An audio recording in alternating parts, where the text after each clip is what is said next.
कहता हूँ मियां खाई क्यों ना हो, लेकिन 23 लड़के अगर उसके साथ रेप करते हैं तो मामला रेप का ही है। 22 लोगों ने 23 लोगों ने किया है। ये तो brutal rape, brutal rape upon brutal amount to brutal rape कहती है तो उसका मतलब ना ही है, उसको आप एक्सेप्ट नहीं कर सकते कि नहीं, ना कहा फिर भी। इसमें कम से कम जितने भी मुलजिम उनको फांसी की सजा होनी ही चाहिए।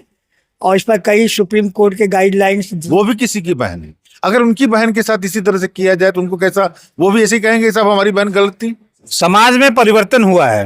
परिवर्तन देखिए किस तरह हुआ है कि आज के डेट में जैसे कि एक लड़की का रेप होता है बनारस में, 23 लोग मिलकर के उसका रेप करते हैं और वो घर आती है, 2 दिन के बाद बयान देती है, तमाम ऐसी बातें होती हैं।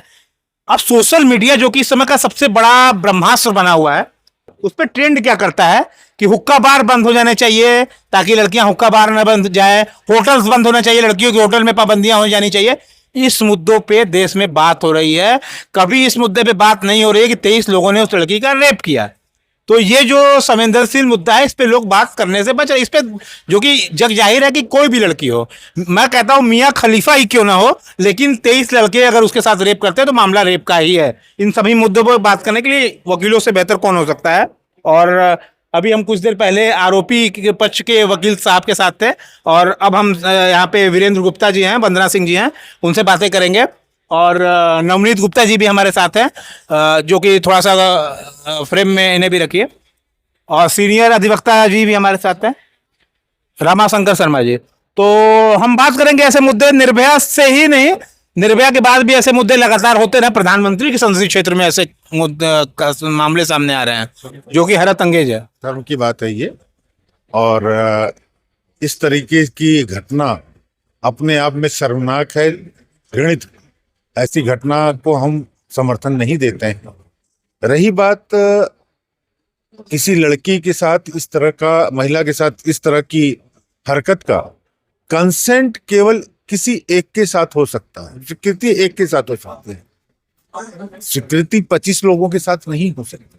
इस पर तो सुप्रीम कोर्ट की भी गाइडलाइन आ चुकी है कि किसी महिला के साथ अगर 5 लोग करते हैं और ये प्ली लेते हैं कि साहब उसकी स्वीकृति से की गई है, तो सुप्रीम कोर्ट का बड़ा कठोर निर्णय इस पर आया हुआ है कि एक वेश्या जो धंधा करने वाली है वो भी किसी एक के साथ स्वीकृति कर सकती है, 5 लोगों के साथ एक साथ स्वीकृति नहीं कर सकती। अगर 5 लोग उसके साथ एक साथ संभोग करते हैं तो वो रेप की कैटेगरी में आएगा।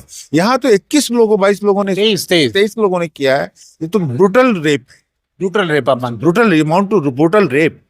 समाज का एक दायरा है जो ये कह रहा है कि इस समाज में रही बात जाने की बात, तो सोशल मीडिया हमारे हाथ में जो मोबाइल है ये सही दिशा भी देता है, गलत दिशा भी देता है। आजकल के बच्चे गलत दिशा पकड़ लिए हैं मोबाइल के जरिए, मोबाइल का गलत उपयोग कर रहे हैं, गलत दिशा पकड़ने, गलत ट्रैक पकड़ लिए हैं और इनकी मानसिकता दूषित हो चुकी, घृणित हो चुकी है।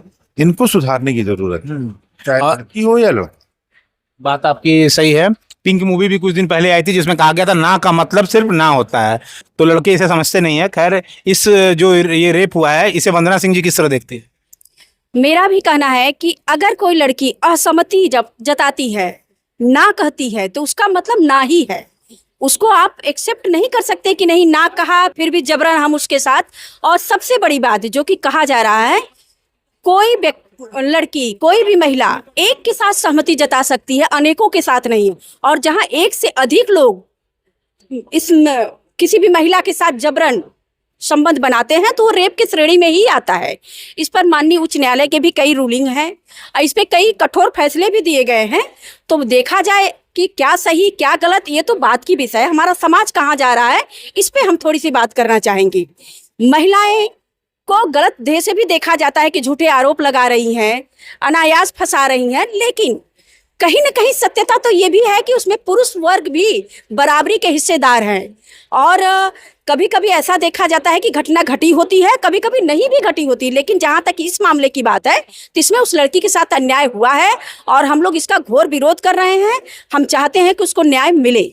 आदरणीय वकील साहब हमारे साथ वरिष्ठ अधिवक्ता हैं, तो उनसे हम बात करेंगे। शर्मा जी, एक बात बताइए कि कुछ लोग कह रहे हैं कि हुक्का बार बंद कर दीजिए। क्या हुक्का बार बंद कर देना ये है कि उस लड़की के साथ संवेदना खड़े करना? इस समय उसके साथ खड़े होना चाहिए ना लोगों को। हुक्का बार बंद कर दीजिए, ये बंद कर दीजिए, ये विकल्प है क्या? हुक्का बार बंद करने से कोई उसका विकल्प का रास्ता नहीं निकलेगा, बल्कि ये होगा कि जो है जो लड़की के साथ रेप हुआ है, गैंग रेप हुआ है, यह जो है बहुत अशोभनीय और असामाजिक कृत्य है। और इसमें कम से कम जितने भी मुलजिम उनको फांसी की सज़ा होनी ही चाहिए। और इस पर कई सुप्रीम कोर्ट के गाइडलाइंस दिए हुए हैं गैंग रेप पर जो है। इनकी जमानत भी जल्दी नहीं होनी चाहिए, हाई कोर्ट सुप्रीम कोर्ट भी से नहीं होना चाहिए। जैसा कि महिलाओं को लेकर आए दिन नए कानून बन रहे हैं, आए दिन घटनाएं घट रही हैं, फिर सजा भी हो रही है, लेकिन देखा जा रहा है तेजी से ये घटनाएं जो है रेप का मामला अधिकतर सामने आता जा रहा है और घटना घटनी चाहिए तो यहाँ बढ़ती जा रही है। यह क्या कारण है? ये चीजें कुछ समझ में नहीं आ रही कि समाज हमारा कहाँ जा रहा है, किस मोड़ पे जा रहा है। महिलाओं के ऊपर भी कई सवाल उठ रहे हैं कि बार बंद करवा दिया जाए, रेस्टोरेंट वगैरह बंद करिए, आवागमन। क्या महिला की स्वतंत्रता को हम रोकना चाहते हैं? क्या महिला घर से बाहर निकलना बंद कर दे? क्या महिला अब किसी पुरुष के साथ अगर बात कर रही है तो क्या वो पुरुष की निगाह उसके शारीरिक हाव भाव पर भी होना चाहिए? मेरा बस इतना कहना है कि महिला सिर्फ कहाँ है? अगर वो बाहर नहीं निकलेगी तो महिला कैसे आगे बढ़ेगी, कैसे निडर होगी, कैसे शिक्षा दीक्षा अपना करेगी? तो इसका मैं घोर विरोध करती हूँ। किसी चीज को बंद करने की जरूरत नहीं है, सुधारना है तो मनुष्य अपने नेचर को सुधारे। बाहर के देशों में एक नियम है वकील साहब कि रेप को लेकर कठोर नियम बनाया गया। हमारे देश में हो सकता है कि नहीं? हमारा जो आईपीसी है वो 1861 में ही पास हो गया था। उसके बाद से लेकर बहुत सारी घटनाएं घटी है और एक मील का पत्थर जो है निर्भया केस जब हुआ है तो बहुत ही कड़े कानून बने उसके ऊपर। कानून बन जाना केवल वही नहीं इम्पोर्टेंट है, कानून तो बहुत कड़ा है लेकिन इसका एग्जीक्यूशन कैसे किया जा सकता है। मतलब कि अगर इसको बन गया फास्ट ट्रैक कोर्ट, लेकिन फास्ट ट्रैक कोर्ट वाकई में फास्ट ट्रैक कोर्ट है क्या, ये जानना चाहिए। और रही बात ये जो अभी वर्तमान में घटना घटी है, दूषित घटना घटी है और बहुत ही ब्रूटल है और इसके ये तो अभी इन्वेस्टिगेशन का मुद्दा है कि क्या हो रहा है क्या नहीं हो रहा है। पूरे इन्वेस्टिगेशन के बाद सामने आएगा कि घटना क्या हुई है और इसमें कौन कौन से लोग दोषी पाए गए हैं, तो उनको कठोर से कठोर दंड देना चाहिए। तो केवल कानून बनाना, कानून के ऊपर निर्भय हो जाना कि बस कानून के ऊपर ही हो जाना कि कानून ही ये इसको ठीक करेगा, नहीं, इसको व्यापक छेड़ना चाहिए। मतलब कि ये घर से भी आंदोलन होना चाहिए कि घर में अगर बेटी है तो बेटे को भी उस तरह से मोरालिटी के ग्राउंड पे टच करना चाहिए। बेटी केवल बेटी ही नहीं सबका ठेका लेकर रखी है, बेटे को भी समझाना चाहिए कि किसको लड़की है तो उसको कैसे ट्रीट करना चाहिए। तो ये सारा का सारा जो है एक वातावरण बनना चाहिए, न कि केवल कानून के ऊपर ही थोप देना चाहिए। कानून क्या करेगा? कानून ने कानून बना दिया, कानून एग्जीक्यूट करवा दिया, लेकिन क्या उसका भय है लोगों के ऊपर? ये चीज़ है। अच्छा, लास्ट सवाल है।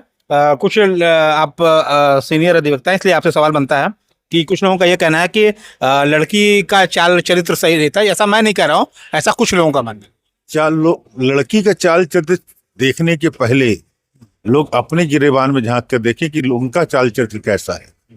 एक पुरानी कबीरदास की कहावत है, बुरा जो ढूंढन मैं चला, बुरा मिलिया न कोई, और दिल ढूंढा जो आपना, मुझसे बुरा न कोई। तो लोग दूसरों को क्वेश्चन उठाने के पहले, कैरेक्टर पर क्वेश्चन उठाने के पहले अपने कैरेक्टर पर, अपने चाल चलन पर, अपनी मर्यादा पर, अपने संस्कार पर क्वेश्चन उठा के देखें तो उनका सवाल का जवाब मिल जाए। हर लड़की गलत नहीं होती, हर लड़की गलत नहीं होती, हर लड़का भी गलत नहीं होता, लेकिन जो गलत हैं उनको सही ठहराना जायज नहीं। उनको कठोर दंड मिलना चाहिए। वो उनकी मानसिकता दूषित हो चुकी है, वो दूषित मानसिकता से ग्रसित हो चुके हैं। वो लड़की को एक खिलौना मात्र समझकर बैठे हुए हैं और लड़की खिलौना नहीं है, वो भी किसी की बहन है। अगर उनकी बहन के साथ इसी तरह से किया जाए तो उनको कैसा, वो भी ऐसे कहेंगे साहब हमारी बहन गलत थी तभी उसके साथ हुआ, ऐसा तो नहीं है। आखिरी सवाल वंदना जी से है, जो कि खुद एक महिला है। 7 दिन तक लगातार इस तरह के कारनामे देना, पुलिस क्या प्रशासन सो रही थी? बिल्कुल, अगर देखा जाए तो प्रशासन की बहुत लापरवाही देखी जा रही है। जब भी अलग अलग होटलों में ले जाया गया, आखिर प्रशासन कहाँ थी? घटना घटने के बाद प्रशासन का एक्टिविटी क्यों दिखता है? तो देखा जाए कहीं न कहीं से प्रशासन भी इसमें लिप्त है, सहयोग करता है। मैं तो पूरी तरह से कहती हूँ, एक मिनट मेरी बात सुनिए। प्रशासन का कहने का मतलब है कि जब घटना घट जाती है तभी प्रशासन एक्शन क्यों लेता है? उससे पहले क्यों नहीं उनको खबर रहती? 7 दिन तक घुमाया गया। 7 दिन लगातार अलग अलग होटलों में, तो कहाँ थे प्रशासन? कहाँ हमारा समाज था? क्या अगल बगल कहीं भी किसी को भनक तक नहीं लगी? तो मेरा कहना है कि ये तो देखा जाए तो बहुत घिनौना स्तर तक का रेप हुआ है कि 7 दिन अलग अलग होटलों में, वो भी प्रधानमंत्री की कॉन्स्टिट्यूशन में। हाँ, तो ये चीजें बहुत निंदनीय है। गोरखपुर में भी हुई है अभी घटना, वहाँ पर भी गैंगरेप की घटना हो गई है। तो नहीं, प्रशासन, थोड़ा सा हम यहाँ पर बताना चाहेंगे कि प्रशासन होटल के कमरे में नहीं जाता है या होटल में नहीं जाता है। जब वो जानकारी मिलेगा तभी तो वो जाएगा। होटल के नहीं, अगल बगल यहाँ पे स्थिति ये होती है कि अगर कोई एक्सीडेंट होता है तो लोग सेल्फी बनाने लगते हैं, और उसके बारे में क्या है, आग लग गई तो उसकी सेल्फी बनाने लगते हैं। तो सारा चीज़ केवल प्रशासन के ऊपर मढ़ देना ये सही नहीं है।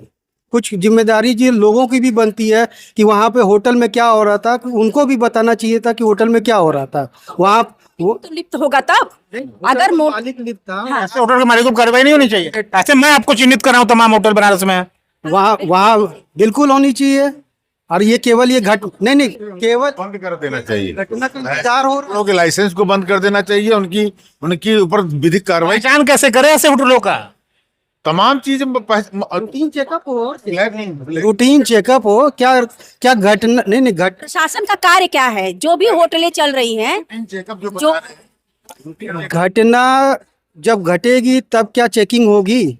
प्रशासन की जिम्मेदारी यहाँ बनती है, न कि किसी रूम में जाकर वो चेक करे कि हर एक रूम में कि वह क्या हो रहा है। ठीक है, तो अगर वहाँ के वेटर है, वहाँ के मैनेजर है, वहाँ पे स्त्री पुरुष सभी होंगे, तो क्या उनकी जिम्मेदारी नहीं हो रही थी कि वो किसी तरह का संकेत दें कि यहाँ पे क्या हो रहा था? तो सारा चीज अच्छा, हम लास्ट में बात करते हैं, शो जरा लंबा जा रहा है तो लास्ट में हम बात करते हैं। दर्शकों की मांग रहती है कि शो को थोड़ा कम किया जाए, ऐसा दर्शक भी कहते हैं कमेंट बॉक्स में। वंदना सिंह से हम परिचय लेंगे, एक सवाल पूछेंगे जो कि एक महिला भी हैं। कभी आपको भय नहीं लगता? आप एक खुद एक महिला है। नहीं, मुझे भय इसलिए नहीं लगता क्योंकि ऐसे केस देखने के बाद जिस प्रोफेशन में हूँ उस प्रोफेशन में अगर मुझे भय लगेगा तो फिर मैं अपना कार्य नहीं कर पाऊंगी, सबसे बड़ी बात। दूसरी चीज है कि घटना तो किसी के साथ कभी भी घट सकती है, वो अलग पार्ट है, लेकिन भय इसलिए नहीं लगता कि जिस प्रोफेशन में हम लोग हैं उसमें निडर होकर अपने कार्य को हमें करना पड़ता है। दूसरी चीज है, एक महिला होने के नाते मेरा कहना है कि अगर महिला, जब तक देखिए अनहोनी का कुछ कहा नहीं जा सकता, एक से अधिक जहां लोग हैं, जबरन बलपूर्वक अगर कोई कार्य किया जा रहा है वहां किसी का भी बल नहीं चलेगा, एक महिला का। लेकिन जब तक हमारे जिस्म में सांस है तब तक तो हम किसी को ऐसे टच भी न करने दें, लेकिन सहमति की बात तो कुछ और ही होती है। तो मेरा कहना है कि क्या सही क्या गलत ये तो पेपर वगैरह में निकल रहा है, साच का विषय है, साच जैसा सामने आएगा। लेकिन उस पीड़ित महिला के साथ हम लोग हैं, और मैं एक बेटे की माँ भी हूँ। मैं हर उस पेरेंट्स से, हर उस परिवार से कहना चाहूंगी कि अपने बच्चों को भी वो संस्कार दीजिए कि हर महिला, हर लड़की को कैसे बिहेव करना चाहिए, उनकी एक्टिविटी क्या होनी चाहिए, कि इसमें जिम्मेदार केवल लड़कियां नहीं होती हैं, लड़के होते हैं, लड़के के परिवार वाले होते हैं। अपने बच्चों को सिखाइए कि आप बाहर जाते हैं तो किस तरह लड़कियों और महिलाओं के साथ व्यवहार करना चाहिए। तो मैं तो इसका घोर विरोध करती हूँ, और अगर जरूरत पड़ी तो हम लोग आगे भी इस पर आवाज उठाएंगे। ये थे हमारे साथ लोग जो कि लगातार इसका विरोध कर रहे हैं, और काशी की एक खबर है, और ये मामला कोर्ट में आ चुका है, इसलिए हम कोर्ट में ही मौजूद हैं, बेंच पे मौजूद हैं, वकीलों से लगातार हम प्रतिक्रिया ले रहे हैं। रिपब्लिक हिंदुस्तान के लिए जितेंद्र यादव, धन्यवाद।